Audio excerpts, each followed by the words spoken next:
Hello student, today we will start the conditional statement in Python. In the previous section we have discussed about what is the meaning of Python, how it is useful. So today we will start the first conditional statement present in Python. Python में conditional statement होते क्या हैं आज हम ये discuss करेंगे. As the term clear itself, conditional statement that means condition apply. That means condition apply मतलब condition apply होती है. अगर कंडीशन सही है then it will give result, wrong है so also it will give a result, but there is a condition apply. जैसे अगर हम आपसे कहते हैं कि लाइक वोटिंग सिस्टम है, तो वोटिंग सिस्टम में अगर मैं आपसे कहती हूँ कि जिसकी एज लिमिट जो है वो या तो 18 हो या age limit is greater then 18 हो, या तो एज लिमिट 18 हो या ग्रेटर देन 18 हो, 18 से ज्यादा हो, तो ये कंडीशन हो गई. जब हम किसी बात को कंडीशनली कहते हैं तो उस हिसाब से जो स्टेटमेंट बनते हैं उनको हम कंडीशनल स्टेटमेंट कहते हैं. लेकिन अगर मैं कहती हूँ कि अगर कोई नंबर है जो कि आप कह रहे हो कि अगर 2 से डिवाइड हो रहा है तो वो इवन नंबर है, because you have given the condition. ठीक है, जब कभी भी हम किसी चीज को कंडीशनली बोलते हैं बच्चे तो वो होता है कंडीशनल स्टेटमेंट, क्योंकि हम इसमें कंडीशन दे रहे हैं. किस तरह की कंडीशन कि अगर 2 से डिवाइडेड है तो इवन है, ठीक है, और अगर एज जो है उसकी 18 है या 18 से ज्यादा है so that much is eligible to give the vote. तो हमने यहाँ पे कंडीशन लगाई हुई है. इसी तरह जो प्रोग्रामिंग लैंग्वेज होती है उसमें भी कंडीशनल स्टेटमेंट होते हैं.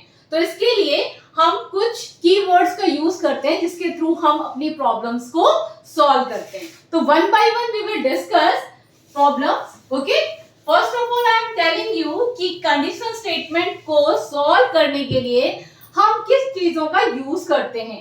कंडीशनल स्टेटमेंट को सॉल्व करने के लिए सबसे पहले हमारे पास होता है इफ, दूसरा होता है हमारे पास एल्स.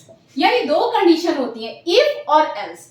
अब आप पूछेंगे इफ एल्स क्या होते हैं, तो आई am telling you the if means you will write the condition over here. जो इफ होता है यहां पे हम अपनी कंडीशन लिखते हैं. बच्चा क्या लिखते हैं? कंडीशन. जब आपको कभी भी कोई कंडीशन देनी होती है तो आप किससे रिप्रेजेंट करते हो? उसको इफ से रिप्रेजेंट करते हो क्योंकि ये कंडीशनल, ठीक है. और एल्स में क्या होता है? इसमें आपका होता है प्रिंट स्टेटमेंट. मतलब अगर ये कंडीशन आपकी ट्रू नहीं हुई तो ये वाला स्टेटमेंट रन कर जाएगा. That means totally depend upon the boolean. Okay, boolean means मैंने अपने प्रीवियस लेक्चर में आपको बताया था कि बूलियन मींस ट्रू और false. Either the condition becomes true और फॉल्स. दो ही कंडीशन होंगी बच्चा, या तो ट्रू होगी या तो फॉल्स होगी. तो दो ही कंडीशंस हमारे पास बूलियन की होती हैं. ठीक है, तो इफ की कंडीशन में अगर ये प्रोग्राम ट्रू हो जाता है मींस अगर हमने जो कंडीशन है वो राइट हो जाती है so the answer will come definitely. क्योंकि अगर कंडीशन राइट होगी तो program is going to be execute. Program क्या होगा? एग्जीक्यूट होगा. तो एग्जीक्यूट होने के बाद जो इस कंडीशन के बाद प्रिंट में हम जो भी स्टेटमेंट पास करते हैं वो रन कर जाता है. मतलब ये स्टेटमेंट क्या हो जाता है? एग्जीक्यूट कर जाता है. समझने वाली बात है, थोड़ा सा आराम से समझेंगे इस चीज को कि जैसे इफ में हमने कोई कंडीशन लगाई, ठीक है, अगर वो कंडीशन ट्रू हो जाती है, इस बात पे जरा ध्यान देंगे कि अगर वो कंडीशन ट्रू हो जाती है तो इसके नीचे लिखा गया स्टेटमेंट रन हो जाता है. Means if the condition becomes true so the statement will run and give the output. क्योंकि प्रोग्रामिंग का तो काम ही है हर कंडीशन पे आउटपुट देना आपको. तो अगर ट्रू होता है तो ये वाला आउटपुट आता है, बट कभी कभी कंडीशन आपकी फॉल्स भी हो जाती है. तो उस कंडीशन में क्या होता है? यहाँ पे प्रिंट स्टेटमेंट में जो भी आप प्रिंट देते हैं, लाइक सपोज हमने यहाँ पे प्रिंट दे दिया दैट कुछ भी, लाइक मैंने अपना नाम दे दिया श्वेता, ठीक है, तो ये स्टेटमेंट रन कर जाएगा. कब? किस कंडीशन में? जब हमारे पास ये कंडीशन जो है वो ट्रू नहीं होगी तब ये रन करेगा. अगर ट्रू हो गई तो ये वाला स्टेटमेंट आ जाएगा. सो what we understand then the conditional statement means that it is depend upon the condition. If the condition becomes true, the statement of the conditions will be print. If the condition becomes false, so that the else output will be execute, and whatever the written inside of the print that will execute and that will give the answer. Okay, so now I hope you understood. Now we will move on to one example so that better you understand.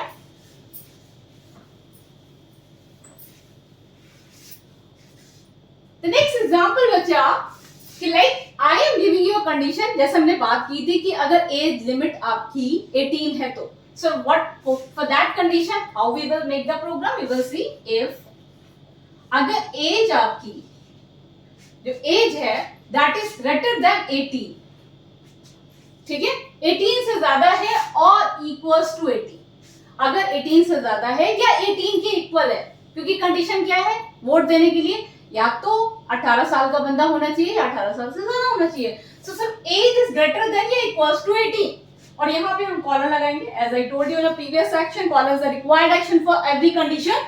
ठीक है, here I put the colon and after that what if this statement becomes true, what will be the answer my dear? We will write here print command because every condition we have to give the print command. Okay, so print में we are eligible for vote.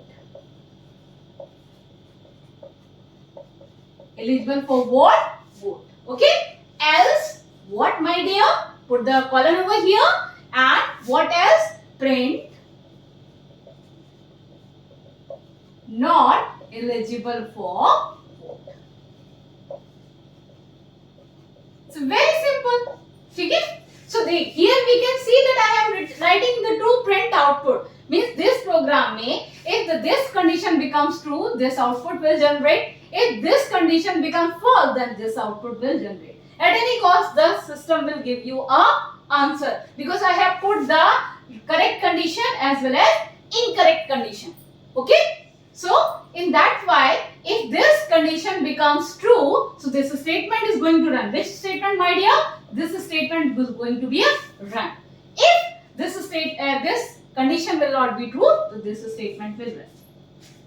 अब बात आती है, ये तो हुआ programme का. अब बात आती है कि हमें एज तो देनी पड़ेगी तभी तो ये एग्जीक्यूट करेगा. We have to give the age inside a program. That's only in that condition only it will execute. क्योंकि जब तक एज ही नहीं देंगे ये एग्जीक्यूट करके क्या दिखाएगा? हमें कंडीशन तो देनी पड़ेगी ना कि एज इतनी है इस तो ये आंसर आ रहा है. तो हम एज के लिए क्या करेंगे बेटा? वही अपना एज इक्वल्स टू इनपुट. बताया था ना मैंने आपको कि कंडीशन जब देनी होती है तो कैसे करते हैं? Int input enter the age. Enter the age. ठीक है, अभी क्या होगा? When we compile this program, there is no error free program it is. So now when we going to run the program, it will ask the age. Let us suppose I am going to dry run of the program. Here I am doing the dry run बच्चा. Let us suppose age में मैंने दे दिया 45. तो 45 is greater than या equals to 45 is greater than. दोनों में से एक कंडीशन सही होनी चाहिए. Equals to 18 है greater than. क्योंकि 45 is greater than 18. So condition becomes true. If the condition becomes true, तो that particular person eligible for vote. ठीक है, तो क्या कर सकता है? ये वोट को दे सकता है. eligible for voting. वोटिंग के लिए क्या है? eligible है. ठीक है, तो हमने क्या किया कि ऐसे ही हम कंडीशन रख के देखें. अब देखिए लाइक अगर दोबारा हम इसको रन कराते हैं और एज की लिमिट देते हैं 16, तो ना तो ये 18 के बराबर है ना ये 18 से बड़ा है. तो इसके लिए क्या होगा? ये condition become false so that this statement will run. In that case this statement will run. Okay, so आज हमने समझा कि कंडीशनल स्टेटमेंट होते क्या हैं. एक शॉर्ट रिकैप लेंगे. जो कंडीशनल स्टेटमेंट होते हैं वो ये बताते हैं आपका कि कंडीशन ट्रू है या फॉल्स है. ये आपकी बूलियन कंडीशन होती है. इसमें हम ये देखते हैं कि ट्रू है या फॉल्स है. ठीक है, तो इसमें हमने क्या किया कि सबसे पहले हमने क्वेश्चन लिया जिसमें हम ये देख रहे हैं कि that particular person is eligible for voting और नॉट. उसके लिए हमने क्या किया? एज लिया. एज में इंट इनपुट करके एज को एंटर कराया. उसके बाद कंडीशंस लगाई. लाइक कंडीशन क्या है कि एज या तो 18 के इक्वल होनी चाहिए, ग्रेटर देन 18 होनी चाहिए. ठीक है, और फिर मैंने क्या किया? प्रिंट. क्योंकि हर कंडीशन के लिए I have to give the print command. तो प्रिंट में मैंने क्या किया? Eligible for vote. अगर ये कंडीशन ट्रू हो जाती है तो it is eligible for vote, otherwise not eligible for voting. यहाँ क्या किया है? हमने ड्राई रन करा के देखा है प्रोग्राम को कि हमने एज दी है 45. क्योंकि 45 18 से बड़ा है इसलिए ये कंडीशन ट्रू हो जाएगी. फिर हमने दूसरी कंडीशन दी है दैट इज 16, क्योंकि 16 जो है वो ना तो 18 के इक्वल है ना ही 18 से बड़ा है, इसलिए कंडीशन क्या हो जाएगी, फॉल्स हो जाएगी। और फॉल्स की कंडीशन में क्या आंसर आ जाएगा, नॉट एलिजिबल फॉर। तो मुझे लगता है कि आपको समझ में आया होगा, अगर नहीं समझ में आया तो आप कमेंट सेक्शन में लिख सकते हैं। Okay, thank you.